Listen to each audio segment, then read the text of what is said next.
Монгол улс 2026 онд цөлжил газрын доройтол гангийн асуудлаар дэлхийн одоо хамгийн том уулзал болох COP17-г Улаанбаатар хотноо 8 дугаар сард зохион байгуулахар болсон. Тэгэхээр энэ бол Монгол улсын хувьд цөлжилт, бэлчээрийн доройтол, усны хомсдол, ур амьсгалын эрсдлээ дэлхийн түвшинд хилэлцүүлж, бодит шийдэл, санхүүжилт татах ийм томоохон боломж юм байна. Тэгэхээр яг энэ COP17 хурлаас ямар үр дүн хүлээх вэ? Үүний хүрээнд дотоодоо бэлтгэлээ хэрхэн хангаж байгаа талаар байгаль орчин, ур амьсгалын өөрчлөлтийн дэд сайд Мөнх Тамиртай ярилцах болно. Өглөөний мэнд хүргэе тань. COP17 одоо удахгүй болох гэж байна. Хэдхэн сарын дараа болох гэж байна. Бэлтгэл ажлаасаа асуултаа эхлэе. Урьж оролцуулж байгаад баярлалаа. Нэгдсэн үндэсний байгууллагын дэргэдэгтээ Риогийн 3 конвенц гэж байдаг. Тэгээд 1990 оны ихээр үүсгэн байгуулагдсан 3 конвенцийн нэг болж байгаа. За энэ 3 конвенц нь ямар 3 конвенц вэ гэхээр ур амьсгалын өөрчлөлтийн конвенц, за биологийн олон яз мандлын конвенц, за хамгийн сүүлчийнх нь бол цөлжлүүлэн газрын дороодлын эсрэг конвенц. United Nations Convention to Combat Discrimination гэж явж байгаа. Бидний UNCCD гэж төвчлээд байгаа.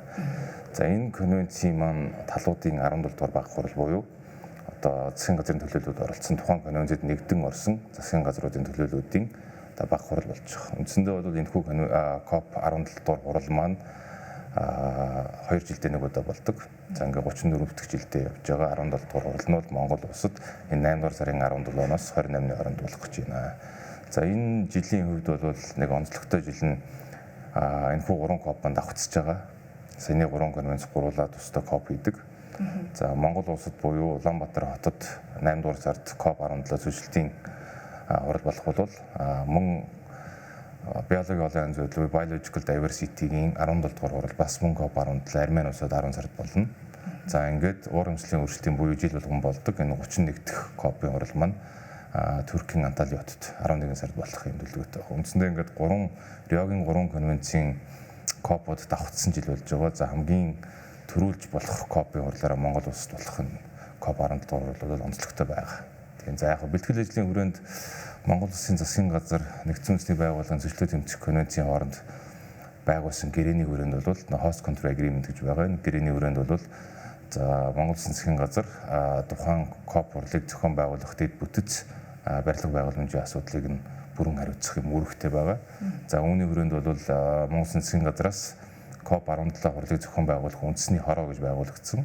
За энэ үндэсний хороог бол байгаль орчин ур амьсгалын өөрчлөлтийн сайдаар ахлуулж явж байна. За үндэсний хорооны дэргэд 12 дэд хороо байгаа. За дэд хороо нь бол тухайн чиглэл бүрдээ хариуцсан яам агентлагийн газрын дарга ингээд хариуцаад явж байгаа. Үндсэндээ бол энэ Монгол улсын засгийн газрын зохион байгуулах томоохон хурал болж байна гэж ойлгох хэрэгтэй. Тэгэхээр одоо Монгол улсын хувьд бол маш онцлогтой, өөрсдөө одоо нүүдлийн соёлтой, бас бэлчээрийн мал аж ахуйтай дэлхийд дээр одоо цөөхөн улсуудын нэг болж байна. Манад яалтчгүй одоо энэ бэлчээрийн доройтлын асуудал бол хурцаар тавигддаг. Тэгэхээр энэ хурлаас өмнө бид нар одоо яг бодит яг ямар шийдэл олсон байх ёстой юм бэ?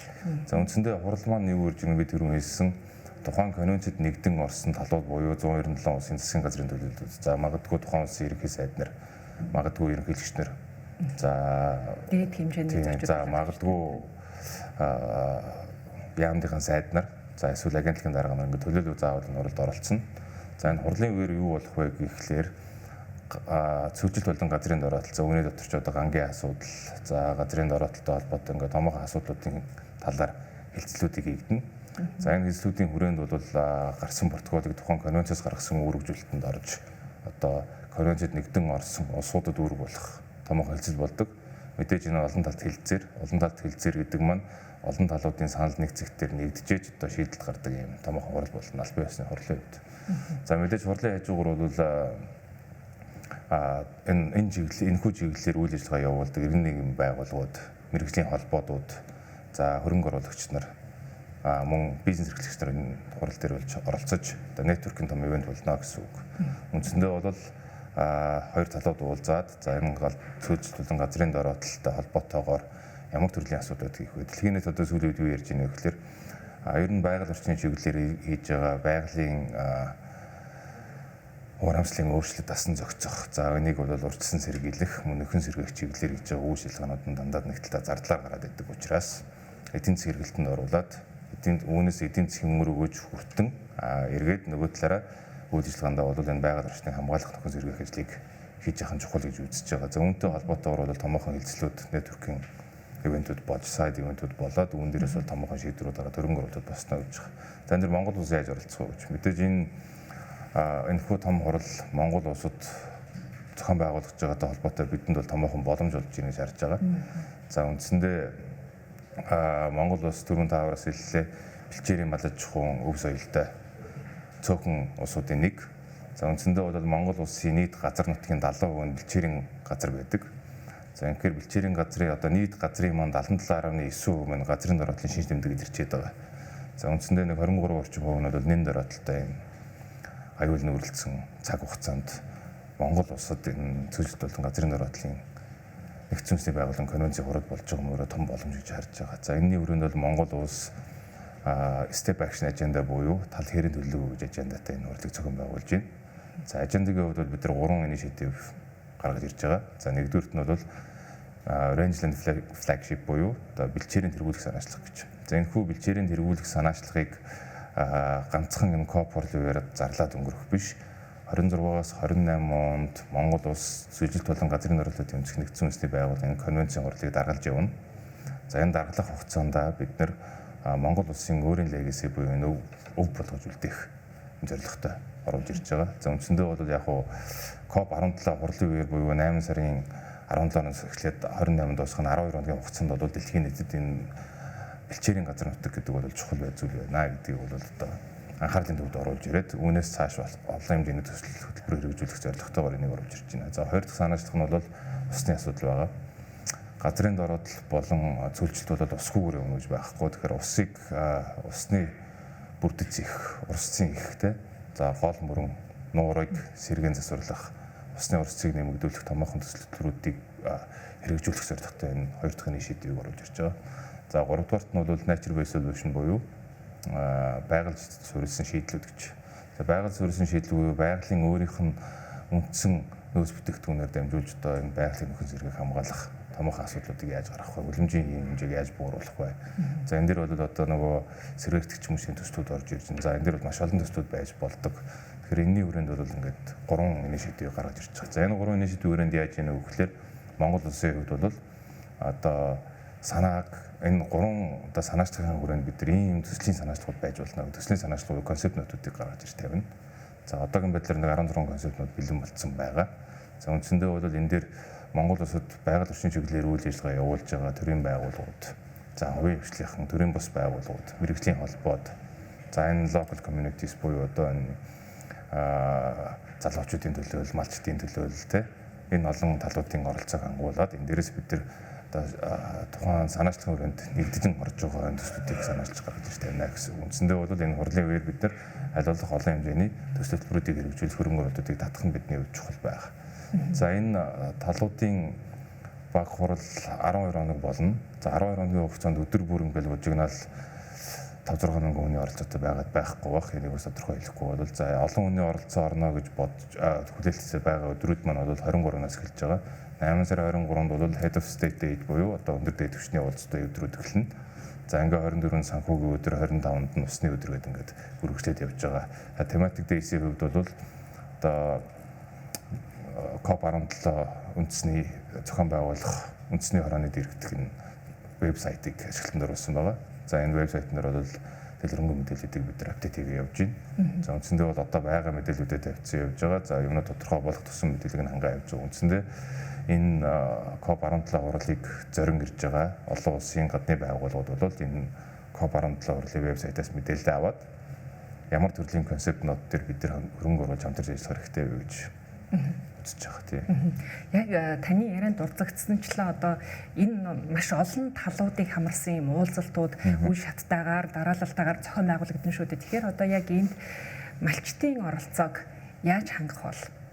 Тэг яг за мэдээж одоо энэ КОП 17 хурлын бэлтгэл ажлын хүрээнд бол бид олон үйл ажиллагаанууд зохион байгуулж ажиллаж байна. За үндсэндээ бол Монголын шинжлэх ухааны академи за ихтэй сургуулиудтай хамтарсан одоо яг Монгол улсад нүүрлээд байгаа асуудал юу вэ? Энэ дээр байх гарга хэмжээнүүд юу вэ? За бэлчээрийн мал аж ахуй гэж ярихаар бидний энэ бол хүнжилт өв соёл гэж байдаг. Үндсэндээ бол яг одоо бэлчээрийн мал аж ахуйнаар толгомдоод байгаа асуудал юу байна гэж. Яагаад энэ газрын дороотлол эрчимтэй сүүлийн жилүүдэд ихсээд байна вэ гэхээр манай малчтын одоо өдөр тутмын үйл ажиллагаатай холбоотой шууд холбоотой асуудлууд гарч байгаа. Үндсэндээ өмнө дээхэн үед бол ямар байсан бэ гэхээр малчд маань өөрөө байгалийн шинж тэмдгийг өөрсдийнхөө туршлага дээр үндэслээд шинжилж өгнөдөг байсан байна л да.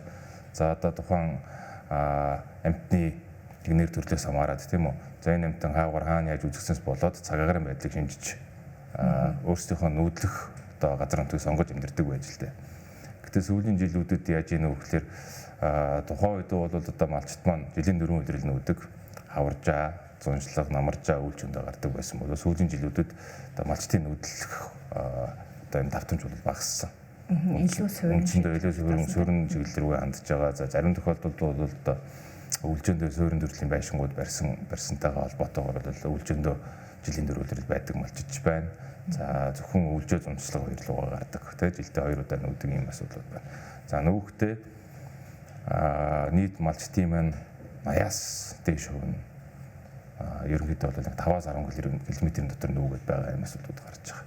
За энэ маань эргээд тухайн үед бол одоо нэг бидний өвлөн осон өв соёл одоо нүүдлийн мал аж ахуй маань бол тухайн үедээ бол одоо бэлчээрийн мал аж ахуй, бэлчээрийн газар нутгийн том менежмент хийдэг байж л тэ. Одоо энэ жил одоо бид нар энэ зуншлаг гаргасан бол тэр дараа жилд нь өнжөөд өгчдөг юм уу те. Ингээд эргээд энэ байгаль орчныг сэргэх энэ боломжийг нь олгож чаддаг байсан бол одоо тэр байдал маань эргээд нөгөө энэ амьдралын суурин хвшил маань өөрчлөгдсөнтэй холбоотойгоор бол энэ хандлагууд өөрчлөгдөж байгаа. Тэгэхээр энэ дээр бол маш олон төрлийн төсөл хөтөлбөрүүдийг хэрэгжүүлэх боломжууд гардаг үүнтэй холбоотой. Тэр яг энэ дээр ямар төрлийн арга хэмжээнүүдийг авах вэ? Малчдад ингээд өнөөдрийн газрын дороотл үүсэж байгаатай холбоотой, бэлчээрийн газар нутгууд тарлагдж байгаатай холбоотой, малын дэвжээлтэй холбоотой ямар асуудал үүсэж байна гэдэг дуу хоолойг сонсох маш олон ивент уулзалтуудыг хийж байгаа. За энэний хүрээнд бол одоо залуу малчдын клубүүд, холбоодууд 21 аймагаас ирсэн төлөөлөлттэй холбоотой хамтарсан уулзалтууд хийж дүгнэлтүүдийг гаргаад энийг одоо бид нэр КОП 17 Монгол Засгийн газраас тавих илтгэл протоколын хувьд бол гаргаж ирж тавих юм зорилготой явж байна гэж ойлгож байна. Дараагийн одоо КОП 17-д яалтчгүй хүлээлттэй өндөр хүлээлттэй байгаа зүйл бол хөрөнгө оруулалт болоод эдийн засгийн үр өгөөжийн талаар нэлээд хүлээлттэй байгаа. Та энэ талаар ямар төсөлтэй байгаа бол? Тийм яг түрүүн би хэллээ те. Одоо энэ 3 инициативийн хүрээнд бол гарч ирж байгаа олон томоохон концептнуудын хүрээнд бид хөрөнгө оруулалтыг татах зорилготой явж байна. Урьдчилан уулзалтуудыг хийж байгаа.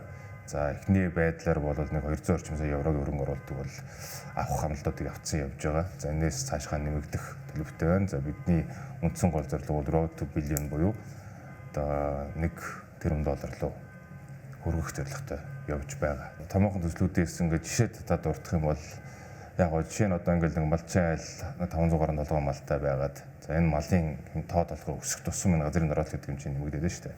Тэгэхээр энэтэй холбоотой малын тоо толгойг нь баг дээр бариулаад тухайн илүү гарч байгаа малаар нь ямар бизнес эрхлэх боломжийг нь олгож болох вэ гэдгийг олон улсын хөрөнгө оруулагч нар саналаа тавиад явна гэсэн. За яг энэ төслөдлбөрүүд маань яаж хэрэгждэг вэ гэхээр мэдээж ихний ээлжийн санаачлагууд гарна. Санаачлах өрөөнд бол одоо энэ төслийг сонирхож байгаа сонирхлоо илэрхийлнэ. За ингээд сонирхлын хүрээнд хоёр талууд нэгдэн ойлголцох юм бол цаашлаад бид нар одоо яг төслийнхаа наривчилсан техник эдийн засгийн үндэслэл болон одоо төрөм шийдвэр дээрээ суугаад төслийг гаргаж зааж өргөжлөх боломжтой. За энэ дэр нэг юм ойлгох хэрэгтэй нь энэ төсөл бол заавал төрийн байгууллагын хооронд болох албагүй. За энэ хөтөлбөрийн өрөөнд бол Монгол улсад үйл ажиллагаа эрхэлж байгаа төрийн бас байгууллагууд за хувийн хвшлийнхны оролцоотойгоор энэ төслүүд нь хэрэгжих боломжууд байна бүрднэ гэж ойлгох хэрэгтэй. За баярлалаа танд.